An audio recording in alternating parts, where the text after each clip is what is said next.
இந்த சங்கி அப்படிங்கறத ஒரு எதிர் கருத்து வைத்திருக்கக்கூடியவர்களும்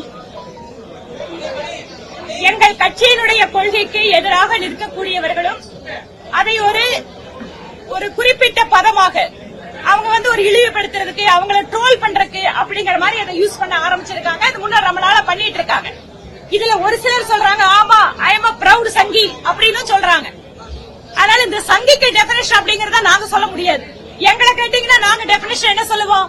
இந்த நாட்டை நேசிக்கின்ற, இந்த நாட்டின் நலன்களை சமரசம் செய்து கொள்ளாத யாராக இருந்தாலும் இந்திய நாட்டினுடைய குடிமக்கள் அவங்களை சங்கின்னு சொல்றதுல பெருமைன்னு சொல்லிக்கும்.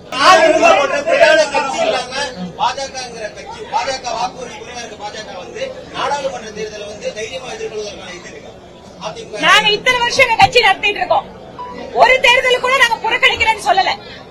நாங்க மக்கள் கிட்ட திரும்ப திரும்ப வேலை செய்யறோம். மக்கள் கொடுக்கிற வாக்குகளை வாங்குறோம். எங்கள் ஆதரவை நாங்கள் பலப்படுத்திக் கொண்டே வருகிறோம். அதனால எந்த தேர்தலையும் பார்த்து பிஜேபிக்கு பயம் இல்ல. நாங்க அரசியல் கட்சியா இருக்கிறதே தேர்தலில் நின்று மக்களோட ஆதரவு வாங்குறதுக்கு தானே. ரஜினியிடம் ஆதரவு கூறுவீர்களா? வரும் பாராளுமன்ற தேர்தலில் பாஜக திரு ரஜினிகாந்த் அவர்கள், திரு கமலஹாசன் அவர்கள், இன்னும் நீங்க எத்தனை நடிகர் வேணாலும் வச்சுக்கோங்க, எல்லாத்துக்கும்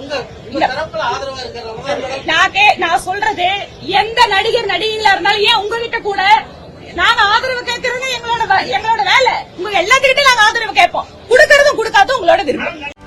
செய்திகளை உடனுக்குடனும் துல்லியமாகவும் தெரிந்து கொள்ள சப்ஸ்கிரைப் பண்ணுங்க.